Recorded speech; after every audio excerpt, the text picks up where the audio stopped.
শুরুতে জানিয়ে দেব ইসরায়েল সংশ্লিষ্ট জাহাজে হুতিদের হামলা। জানিয়ে দেব ন্যাটো সম্মেলনে ইসরায়েলের গণহত্যা ইস্যু তুলবেন এরদোয়ান। এদিকে অবিস্ফোরিত অস্ত্র দিয়েই ইসরায়েলি সৈন্যদের উপর সফল হামলা চালালো ফিলিস্তিনি যোদ্ধারা।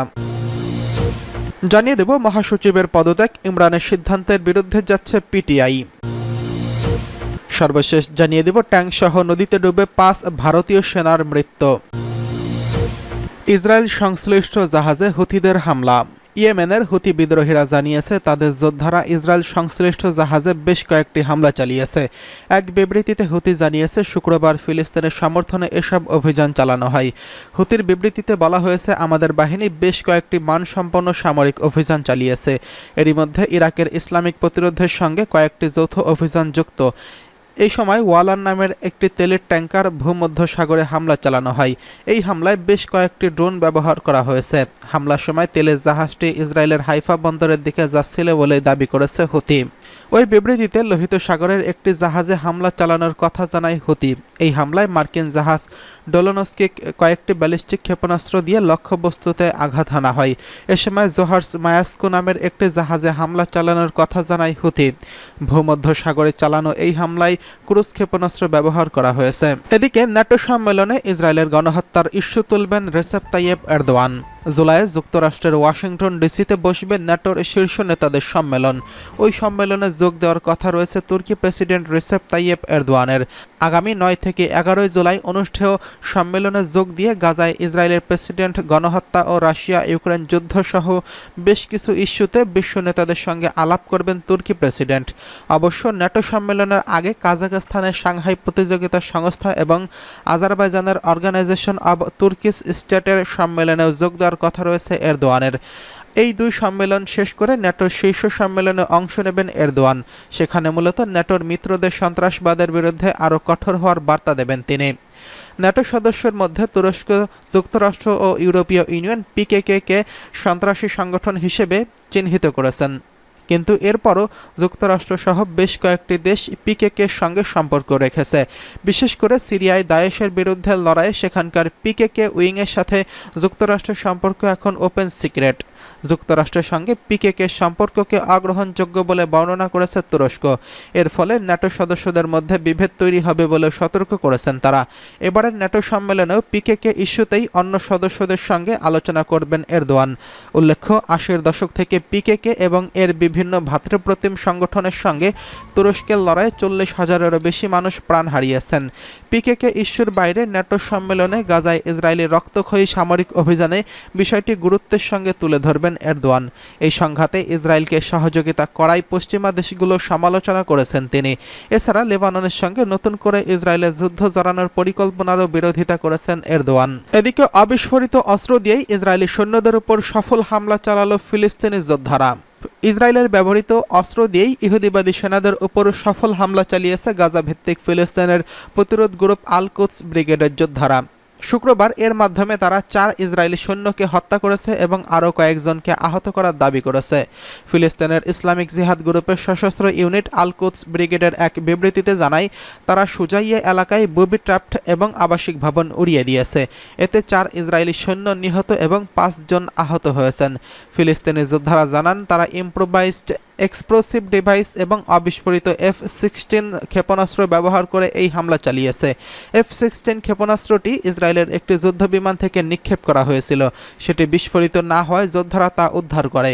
ফিলিস্তিনের প্রতিরোধ আন্দোলন হামাসের সশস্ত্র শাখা কাসামস ব্রিগেডও জানিয়েছে, তারা এন্টি ট্যাঙ্ক রকেট এবং ছোট ছোট অস্ত্র দিয়ে ইসরায়েলি বাহিনীর মধ্যে হতাহত সৃষ্টি করেছে। গত বৃহস্পতিবার ওই এলাকায় ইসরায়েল নতুন করে হামলা চালায়। গাজার উত্তরাঞ্চলে ওই এলাকাটি থেকে জানুয়ারি মাসে ইসরায়েলি বাহিনী সরে গিয়েছিল। তখন তারা বলেছিল যে সেখান থেকে হামাসকে তারা পুরোপুরি গুড়িয়ে দিয়েছে। নিজেদের সৈন্যের মৃত্যুর বিষয়টি এখনও স্বীকার করেননি। তবে দেশটি জানিয়েছে, পুরো গাজায় গত 24 ঘন্টায় তাদের 1 জন সৈন্য নিহত এবং 9 জন আহত হয়েছেন। এদিকে মহাসচিবের পদত্যাগ ইমরানের সিদ্ধান্তের বিরুদ্ধে যাচ্ছে পিটিআই। পাকিস্তান তেহরিক-ই-ইনসাফ পিটিআই থেকে পদত্যাগ করেছেন দলটির মহাসচিব ও সংসদ সদস্য ওমর আইয়ুব খান। তার সেই পদত্যাগপত্র গ্রহণ করেছেন পিটিআই প্রতিষ্ঠাতা চেয়ারম্যান ইমরান খান। তবে সাবেক প্রধানমন্ত্রীর এই সিদ্ধান্ত মানতে পারেনি দলের অন্যান্য সদস্যরা। শুক্রবার দেশটির সংসদ ভবনে এক বৈঠকে ওমর ইস্যুতে ইমরান খানের সিদ্ধান্তের বিষয়ে দ্বিমত প্রকাশ করেছেন দলটির সংসদীয় শাখার কর্মকর্তারা। পাশাপাশি ওমর আইয়ুব খানের বিষয়ে তারা সিদ্ধান্ত পরিবর্তন করায় তাকে পুনরায় নিয়োগ দেওয়ার দাবি জানিয়েছে তারা। একই সঙ্গে সর্বসম্মতিক্রমে পিটিআইয়ের মহাসচিব হিসেবে ওমর আইয়ুব খানের উপর সম্পূর্ণ আস্থা প্রকাশ করেন তারা। এর আগে কারাবন্দী পিটিআই প্রতিষ্ঠাতা চেয়ারম্যান ইমরান খান পাকিস্তান জাতীয় পরিষদের বিরোধী দলের নেতা ওমরের পদত্যাগপত্র গ্রহণ করেন এবং দলীয় অবস্থান থেকে সরে যাওয়ার সিদ্ধান্তকে সমর্থন জানান। এর ২৪ ঘণ্টার মধ্যেই দলটির সংসদীয় শাখার কর্মকর্তারা ওই দাবি জানিয়েছেন। এক আনুষ্ঠানিক বিবৃতিতে বলা হয়েছে, সংসদীয় দলটি সর্বসম্মতভাবে সিদ্ধান্ত নিয়েছে যে ওমর আইয়ুব খানের পদত্যাগ গৃহীত হবে না এবং তাকে দলের মহাসচিব হিসেবে দায়িত্ব চালিয়ে যাওয়ার নির্দেশ দেওয়া হতে পারে। এমন প্রেক্ষাপটে পাকিস্তানি সংবাদ মাধ্যমের দাবি, ওমরের পদত্যাগ নিয়ে পিটিআইয়ের মধ্যে বিভ্রান্তি বিরাজ করছে। এদিকে তারা দলীয় প্রধানের মুক্তির জন্য সমাবেশ করার ঘোষণা দিয়েছে। অন্যদিকে মহাসচিব দলের গুরুত্বপূর্ণ পদ ছেড়ে দিয়েছেন যাতে তিনি সংসদীয় বিষয়ে মনোযোগ দিতে পারেন। এর আগে বৃহস্পতিবার গভীর রাতে সংসদের বিরোধী দলীয় নেতা হিসেবে নিজের ভূমিকায় মনোযোগ দিতে দলের পদ থেকে পদত্যাগ করেন ওমর আইয়ুব। এক্স হ্যান্ডেলে শেয়ার করা এক পোস্টে তিনি বলেন, পাকিস্তানের জাতীয় পরিষদের বিরোধী নেতা হিসেবে আমার ভূমিকার উপর দৃষ্টি নিবদ্ধ করার জন্য পিটিআইয়ের মহাসচিবের পদ থেকে পদত্যাগ করছি। আমার পদত্যাগপত্র গ্রহণ করার জন্য আমি প্রধানমন্ত্রী ইমরান খানের কাছে সবচেয়ে বেশি কৃতজ্ঞ। এর আগে ইমরান খানকে উদ্দেশ্য করে লেখা এক চিঠিতে ওমর আইয়ুব তার পদত্যাগ গ্রহণের জন্য কৃতজ্ঞতা প্রকাশ করেছেন। তিনি বলেছেন, আমি গত ২২ জুন পিটিআই প্রতিষ্ঠাতা ও চেয়ারম্যান ব্যারিস্টার গওহর আলীর কাছে পদত্যাগপত্র পাঠিয়েছি। জানা গেছে, পিটিআইয়ের পাকিস্তানের সিনেটের বিরোধী দলীয় নেতা সিনেটর শিবলি ফারাজ গত ২৭ জুন আদিয়ালা কারাগারে বন্দী ইমরান খানের কাছে ওমরের ওই চিঠি পৌঁছে দেন। তথ্যসূত্র দ্য এক্সপ্রেস ট্রিবিউন। এদিকে ট্যাঙ্কসহ নদীতে ডুবে ৫ ভারতীয় সেনার মৃত্যু। চীন সীমান্তবর্তী লাদাখে নদীতে ডুবে ট্যাঙ্ক দুর্ঘটনায় ৫ ভারতীয় সেনার মৃত্যু হয়েছে। ট্যাঙ্কটি তোংসেতের দিকে যাচ্ছিল এবং নিহত সেনাদের মধ্যে একজন জুনিয়র কমিশন্ড অফিসারও রয়েছেন। শুক্রবার দুর্ঘটনাটি ঘটে লাদাখের দৌলতবেগ ওল্দি এবং এই এলাকার অ্যাকচুয়াল কন্ট্রোলের কাছে এই দুর্ঘটনা ঘটে। ওই সেনা কর্মকর্তার বরাতে প্রতিবেদনে বলা হয়েছে, স্থানীয় সময় শুক্রবার দিবাগত রাত ৩টার দিকে এই ঘটনা ঘটে। T-72 ট্যাঙ্ক দিয়ে নদী পার হওয়ায় অনুশীলন করছিলেন সেনারা। হঠাৎ করেই নদীর পানি বৃদ্ধি পাওয়ার দুর্ঘটনা ঘটে। নিহত ৫ জন সেনার লাশ উদ্ধার করা হয়েছে। লাদাখের স্থানীয় পুলিশ কর্মকর্তা যিনি লেহেতে কর্মরত আছেন, তিনি ইভিটি ভারতকে বলেছেন, যেখানে দুর্ঘটনা ঘটেছে সেখানে সেনা চৌকিটি লেহ থেকে ১৫০ কিলোমিটার দূরে অবস্থিত। সেখানে আসলে কি ঘটেছে সেটি জানা গেলে বিস্তারিত জানানো হবে।